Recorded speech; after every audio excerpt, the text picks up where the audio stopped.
विधानसभा ने पारित किया लव जिहाद विधेयक। 30 जुलाई 2024 को उत्तर प्रदेश विधानसभा ने जबरन धर्म परिवर्तन विरोधी विधेयक पारित किया है, जिसे उत्तर प्रदेश विधि विरुद्ध धर्म सम परिवर्तन प्रतिषेध संशोधन विधेयक 2024 नाम दिया गया। इस विधेयक के तहत विशिष्ट परिस्थितियों में दोषी सिद्ध किए गए अपराधियों के लिए अधिकतम आजीवन कारावास की सजा का प्रावधान किया गया। इस विधेयक में धोखाधड़ी या जबरन धर्म परिवर्तन के संबंध में कड़े प्रावधान निहित है। यदि यह पाया जाता है कि धर्म परिवर्तन, धमकी, विवाह का वचन या साजिश के तहत कराया गया है, तो इसके लिए 20 वर्ष का कारावास, इसके लिए 20 साल का कारावास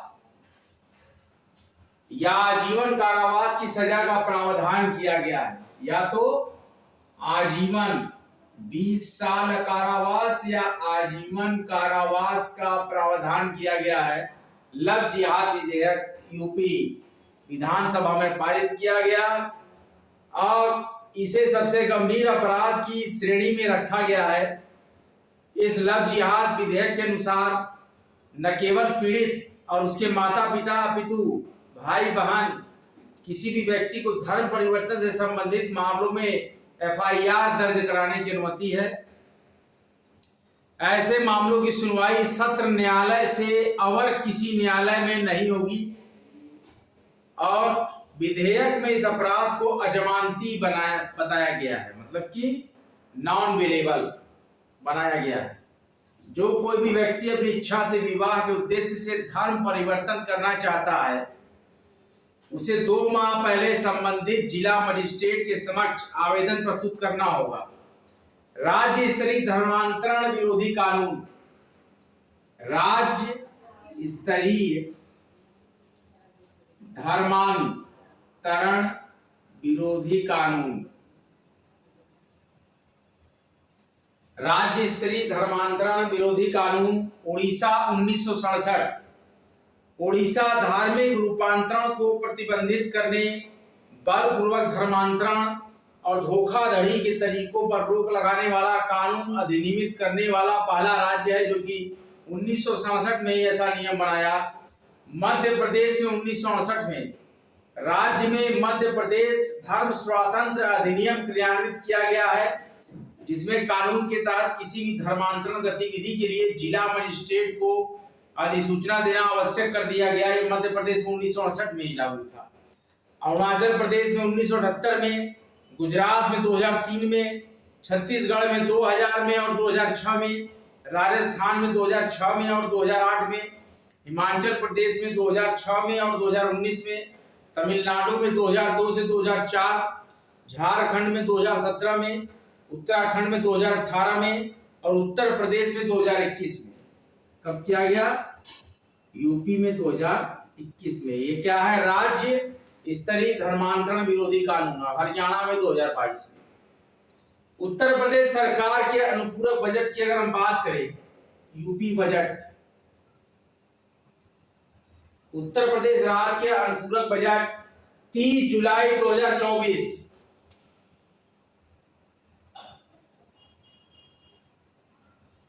30 जुलाई 2024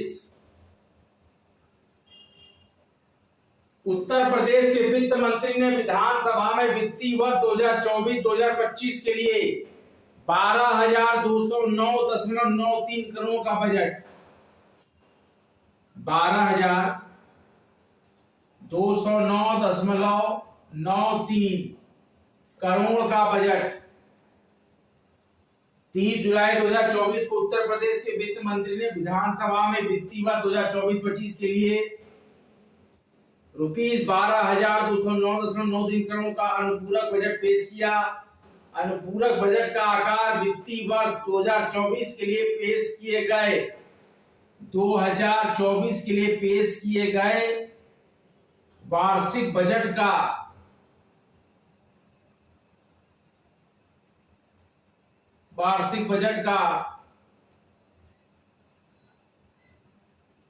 1.66% है। मतलब कि ₹7.36 लाख करोड़, ये बजट अनुमान। अनुपूरक बजट में देखिए, अनुपूरक बजट थोड़े समय के लिए पेश किया जाता है, पूर्ण बजट आएगा। अनुपूरक बजट में पूंजीगत खाते पर व्यय 7,981.99 7,981.99 करोड़ रुपए, रुपीज 7,981.99 करोड़, ये पूंजीगत खाता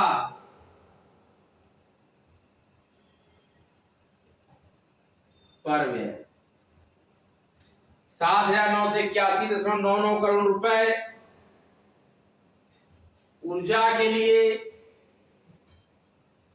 ऊर्जा विभाग को मिले 2,000 करोड़ रुपए। ऊर्जा विभाग को मिले 2,000 करोड़ रुपए। परिवहन बस खरीदने के लिए परिवहन विभाग को बस खरीदने के लिए जो मनी मिली वो मिली 600 करोड़ रुपए। उत्तर प्रदेश का बजट है यानी पूरा 600 करोड़ रुपए। उत्तर प्रदेश कौशल मिशन के तहत अल्पकालिक कार्यक्रम कौशल विकास अल्पकालिक कार्यक्रम के लिए जो आवंटित हुआ,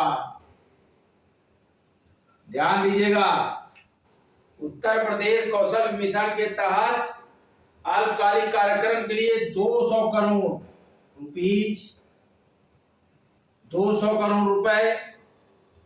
ग्रामीण स्टेडियम ग्रामीण खेल मैदान मतलब ग्रामीण स्टेडियम और वह का मतलब और ओपन जिम, ग्रामीण स्टेडियम और ओपन जिम के लिए जो हमें मिला यहाँ पर 100 करोड़ रुपए। कितने, यानी पूरा बजट है 100 करोड़ रुपए का प्रावधान किया गया है। माध्यमिक शिक्षा विभाग विकास के अंतर्गत 284 इंटर कॉलेज 284 राजकीय इंटर कॉलेज में प्रयोगशाला के लिए मतलब लैब की स्थापना के लिए दिया गया इस बजट में 28.40 करोड़ 28.40 करोड़ रुपए और 1040 राजकीय माध्यमिक विद्यालय में गवर्नमेंट एडेड कॉलेज में दिया गया लैब के लिए प्रयोगशाला बनाने के लिए 66.82 करोड़ 66.82 करोड़ रुपए प्रस्तावित की गई। संस्कृति विभाग की योजनाओं के लिए यानी कि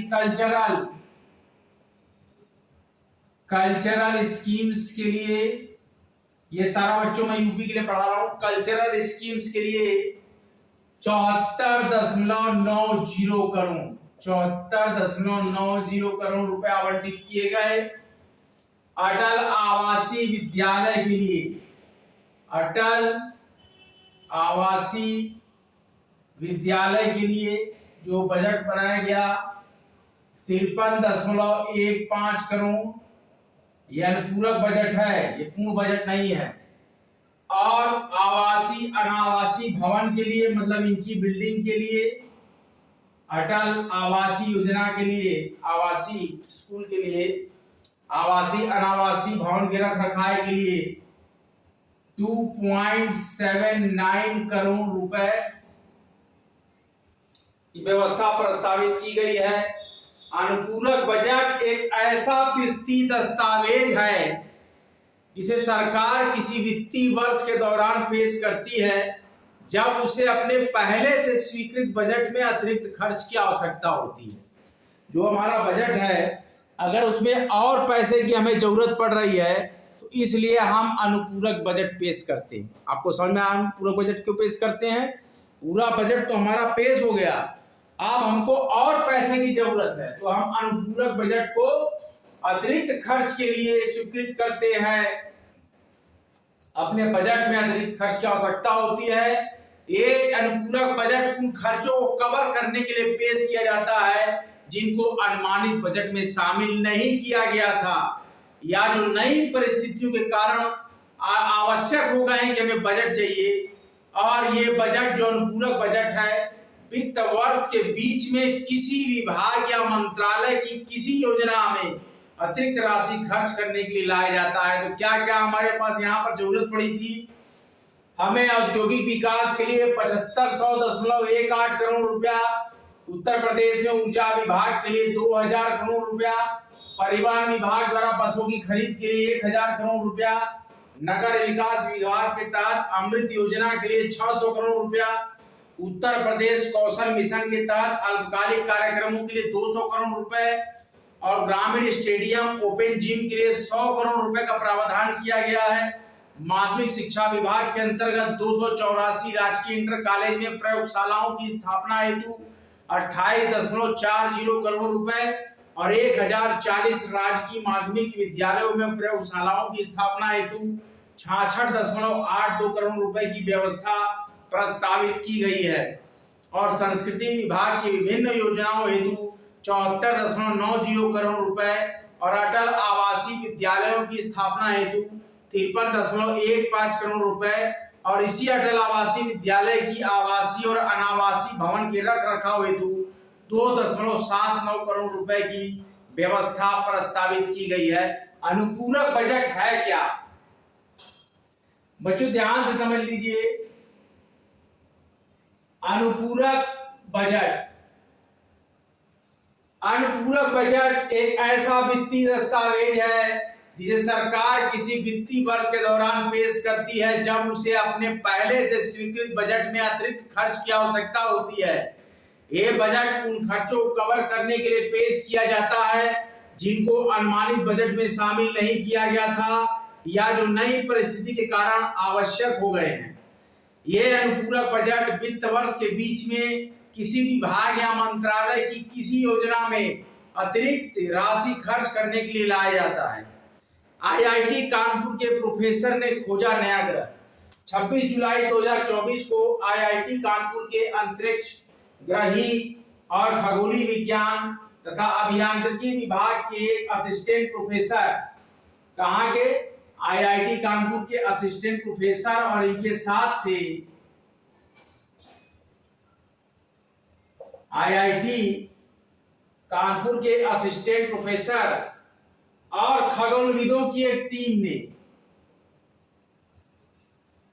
आईआईटी कानपुर के एक असिस्टेंट प्रोफेसर और खगोलविदों की एक इंटरनेशनल टीम और कौन कौन से विभाग के थे असिस्टेंट प्रोफेसर? अंतरिक्ष ग्रही, खगोलीय विज्ञान, अभियांत्रिकी विभाग के एक असिस्टेंट प्रोफेसर सहित खगोलविदों की एक इंटरनेशनल टीम ने एक बड़े बहिर्ग्रह की खोज की है जो हमारे सूर्य के समान एक निकटवर्ती तारे की परिक्रमा कर रहा है। वैज्ञानिक पत्रिका नेचर के अनुसार अगर हम देखें, कौन सी पत्रिका है? ध्यान दीजिए, नेचर साइंटिफिक पत्रिका है नेचर। वो कहती है एप्सिलॉन इंडी एब, कौन सी? एप्सिलॉन